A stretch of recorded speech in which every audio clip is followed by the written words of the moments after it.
Quando a gente começou a pensar em um movimento que poderia fazer coisas diferentes na universidade de forma mais prática, a palavra que veio na nossa mente foi resistência, porque é assim que a gente se sente dentro da UENG, nós estamos o tempo inteiro resistindo.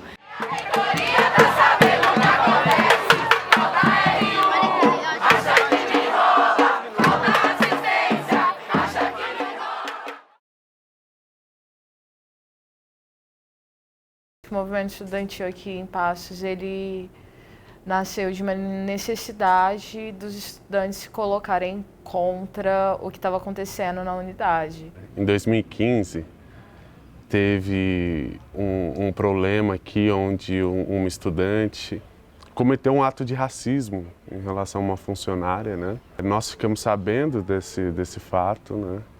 E a gente chegou à conclusão que não dava para ficar indiferente a esse processo. Então, a partir daquele momento, de maneira espontânea, não foi algo sistematizado, um movimento estudantil surge, né? Como acho que a maioria dos movimentos sociais. 2016 foi um ano muito intenso politicamente falando, né? A gente chega em 2015 com o movimento estudantil mais fraco, com discussões menores, não alcançando boa parte da universidade. E logo na primeira semana a gente faz um ciclo de debates. Mais estudantes entram de mais lugares, de maiores distâncias, com visões de esquerda, e eles enchem um ciclo de debates do movimento estudantil onde a gente não esperava 10 pessoas. Com isso, a gente tem alguns cenários em 2016 que é muito importante. Por exemplo, em 17 de abril de 2016, aconteceu, a gente chama da consolidação do golpe, né? Quando a Dilma perde a votação na Câmara dos Deputados, em Brasília, e o movimento estudantil, parte do movimento estudantil, teve a oportunidade de viver essa experiência em Brasília. Com a vivência dessa experiência, as pessoas começam a sentir um fervor político, começam a verificar que a gente já não está num estado tão progressista e que se a gente não se movimentar, a nossa educação vai ficar mais cateada do que já está. Nesse turbilhão de eventos, com os sentimentos à flor da pele, os sentimentos e a vontade de fazer um processo muito maior na nossa unidade, foi que a gente chega até a paralisação de 2016. Um pouco antes do estouro, do movimento principal, a comunicação, a publicidade faz uma paralisação e essa paralisação já dá uma prévia do que viria por aí.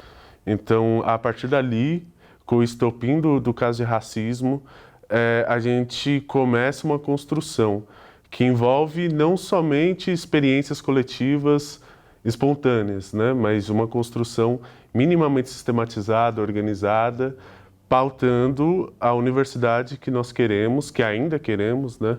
E para 2016 foi um fator fundamental ter começado lá atrás, em 2015. O estopim da paralisação, como foi em 2016, foi em relação aos professores, né?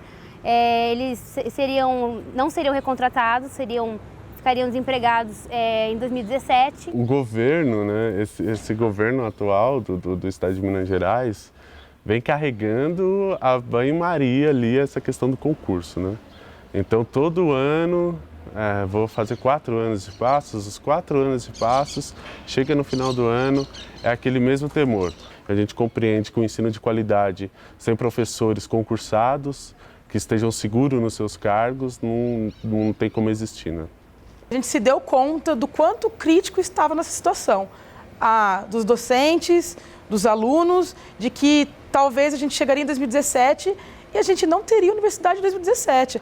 Então, em uma reunião, no final de setembro de 2016, na última semana, os professores eles recebem notícias, né, de que não vai ter renovação, que não vai ter professor para 2017, numa grande confusão, aquelas informações muito mal distribuídas, o pessoal não sabia o que estava acontecendo, e o movimento estudantil foi na reunião. A gente apareceu lá sem ser convidado e falou assim, não, a gente quer se posicionar, porque nós somos estudantes e vocês, como professores, vão ter que acostumar com esse processo, da gente, como corpo docente, dizer o que a gente acha, o que a gente quer e como a gente vai lutar pela nossa universidade. É nessa reunião que a gente já convoca uma assembleia, paralisa cerca de 2, 3 dias, depois tem uma nova paralisação e assim por diante. A gente foi conversando com outro, uma pessoa ficou sabendo que a situação da faculdade estava um pouco caótica, que poderia não ter mais professores, os projetos de pesquisa e extensão não poderiam dar continuidade devido a essa falta de professor. A gente começou a reunir entre a gente, que já estava mais próximo dentro do movimento estudantil, e começou a chamar algumas pessoas que a gente também era mais próximo. E aí a gente começou a fazer passagem de sala, chamando para a assembleia, informando os alunos do que estava acontecendo, a realidade da UENG. O processo foi com as cabeças do movimento estudantil, eles se juntaram, reuniram e a gente se organizou em eixos, trabalhando um eixo de agitação, um eixo de comunicação e um eixo central, onde organizava as distribuições de informação. Fizeram vários grupos no WhatsApp e cada pessoa que tinha perfil para determinada coisa se encaixou naquele grupo e vestiu a camisa, né? Fomos fazendo assembleias, a gente não conseguia medir se essa assembleia seria esvaziada, se seria cheia.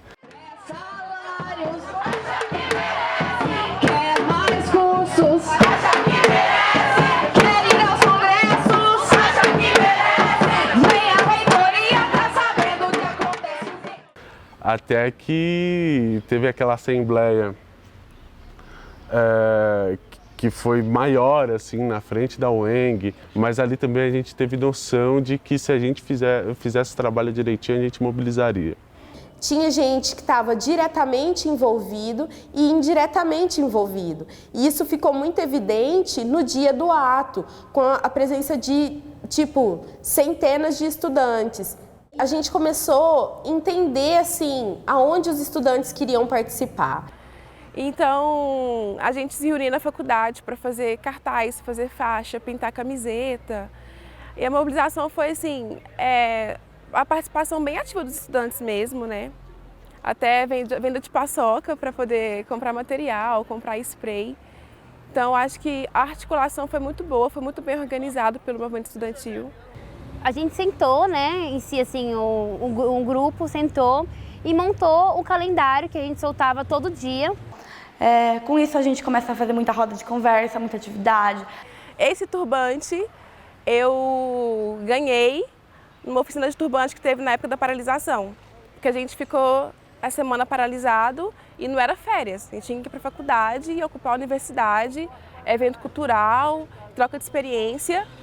E quando eu entrei na faculdade, aquele ano foi o primeiro ano de faculdade. E eu estava me descobrindo como mulher negra, né? E todo esse processo de me aceitar meu cabelo. Eu usava trança na época e nunca tinha usado turbante. E teve uma oficina de turbante na época da paralisação. E esse turbante eu ganhei foi lá, sabe? E isso me marcou muito. Porque talvez se não tivesse sido aquele momento, eu não teria o hábito de usar turbante hoje. E eu não teria isso que é lindo, né? Quando a gente começou a equipe de agitação e propaganda, a gente não estava pensando no ato, né? A gente estava pensando em formas de levar a informação para os estudantes. Foram várias atividades onde a gente chamava os estudantes para fora da sala de aula, onde a gente fazia panfletagem, onde a gente dialogava com sindicatos. Então, a nossa rotina era criar palavras de ordem sobre o que está acontecendo dentro da UENG, fazer cartazes, fazer faixas sobre o que está acontecendo internamente para o público de fora, porque a gente que está dentro, a gente entende, mas o pessoal que está fora, eles não conseguem compreender o que está acontecendo dentro da UENG. As músicas, eu acho que foi um ponto essencial para a questão da comunicação, porque a gente reunia uma galera e falava, gente, vamos colocar aqui o que a gente acha que as pessoas vão entender com a música, e nisso não era uma coisa complicada, eram umas letras fáceis, eram letras que ficavam na cabeça e que a gente distribuía em mão, ia passando para um, passando para outro, e as pessoas liam aquilo e viam-se naquilo. Era diferente do que uma pessoa pegar o microfone e explicar. Nós fizemos várias músicas, algumas eu até canto no chuveiro até hoje. Eu acho que a música chegou onde o microfone não chegou. A música chegou naquele senhor que estava do outro lado da rua e não estava entendendo o que estava sendo falado no microfone.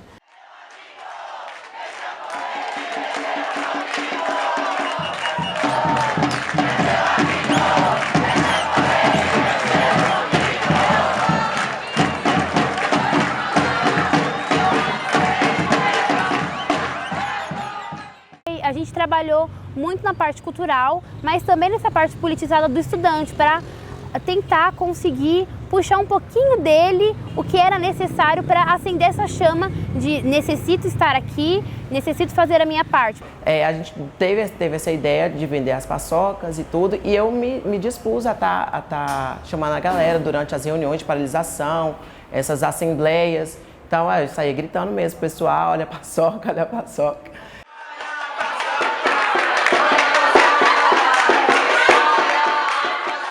E aquilo ali, assim, chamou a atenção um pouco, mas era como um retorno pra gente, pra compra de materiais e tudo. O que era a nossa matéria-prima no começo? Eram as cartolinas, eram os canetões, e depois isso foi mudando. A gente conseguiu comprar TNT, a gente também conseguiu mais ajudas. Então, assim, é importante ressaltar que esse caixa inicial, quem fomentou ele foram os estudantes. Acho que o movimento estudantil não tinha muita noção da sua força naquele período, assim, né? Que, assim, a gente, como algumas pessoas conseguiram mobilizar o pessoal, mas durante a semana de paralisação a gente não conseguia manter essa mobilização. Então foi sobrecarregando algumas pessoas. Então, o grupo de estudantes que trabalhavam na paralisação, que foi muito grande, chegava às 7 horas da manhã na universidade e ia embora para casa às 10 da noite. Então a gente passava o dia inteiro discutindo, eram atividades o dia inteiro. Mas os docentes não deram um exemplo em momento quase nenhum da luta, do que é garantir uma universidade pública. A falta de apoio do corpo docente foi algo que impediu a gente ter medidas mais efetivas também, né? Então, como corpo docente, que era o maior prejudicado, diretamente prejudicado, não se importou. É muito complicado analisar a postura dos docentes, porque, de certa forma, no momento ali foi um pouco nebuloso. Muitas falas aconteceram por parte de professores, de estudantes, que o movimento estudantil estava sendo manipulado pelo professorado para lutar por uma pauta exclusivamente dos professores. Primeiramente, a gente nunca entendeu essa pauta dos professores como uma pauta exclusivamente deles, dos docentes. Era uma pauta conjunta. Mas a gente compreende também que faltou muito para os professores se unirem à nossa luta. Eles falavam muito sobre a possibilidade de construir uma UENG mais forte, uma UENG onde a gente ia ter mais condições de estudar, de produzir pesquisa, de produzir ciência, produzir extensão universitária. Só que na prática era muito diferente. Mas, infelizmente, muitos professores eles queriam as mudanças, mas eles não queriam trabalhar para essas mudanças. Eles não queriam abrir mão do conforto da família, do tempo deles, para pensar por eles, por causa que era uma causa deles, eles ficariam sem dinheiro, eles ficariam sem emprego. Se, por um lado, a gente entende essa dificuldade deles se posicionarem, por uma falta de estabilidade, por um quadro profissional muito frágil, a gente entende que o professorado tem a obrigação de se posicionar.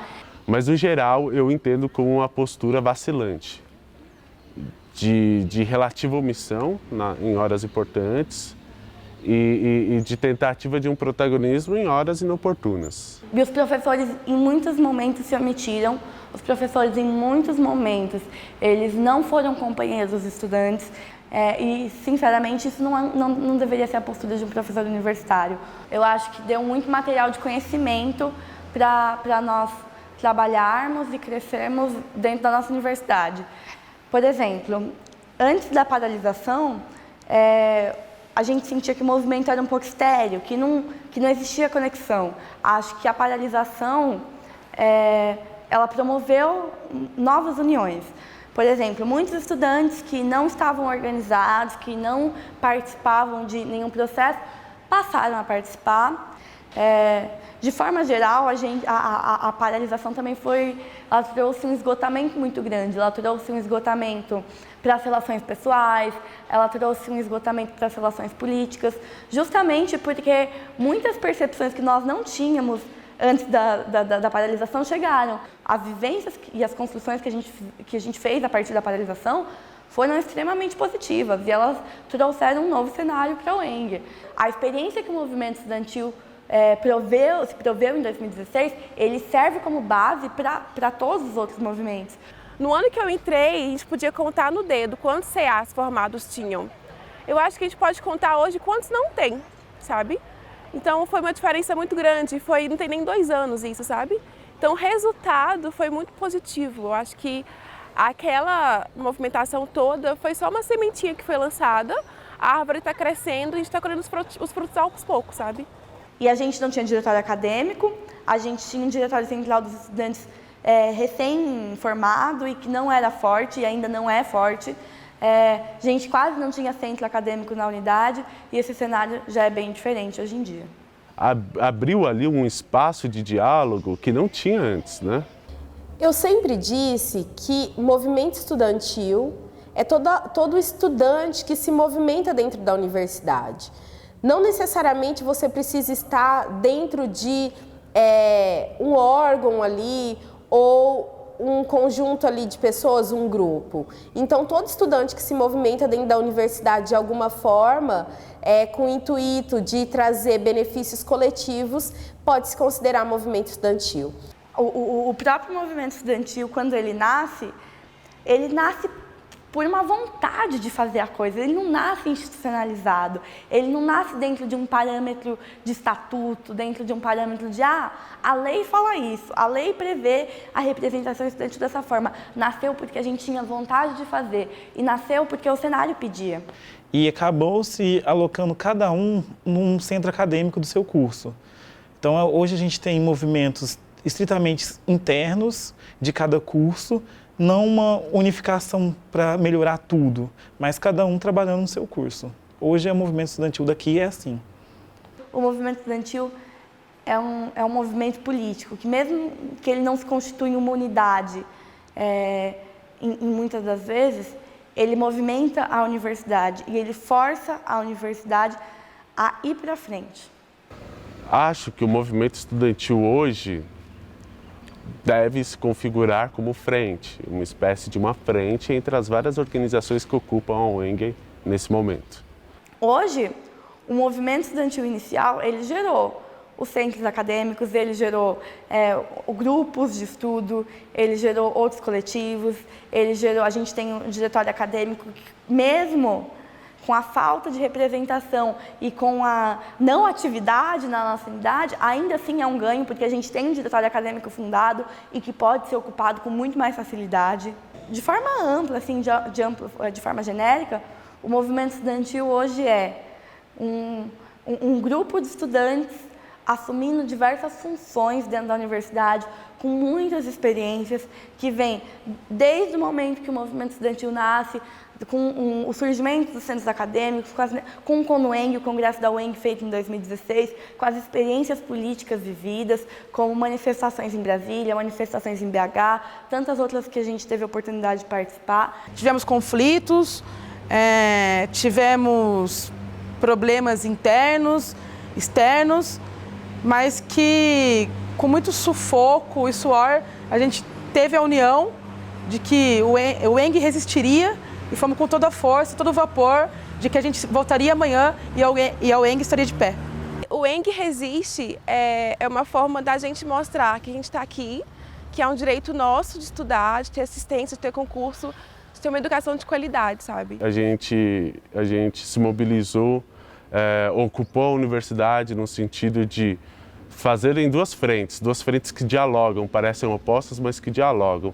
A manutenção desse corpo docente, enquanto com um corpo docente que está aqui há muitos anos, que vem construindo essa universidade e tudo mais, até que o processo de concurso seja efetivado.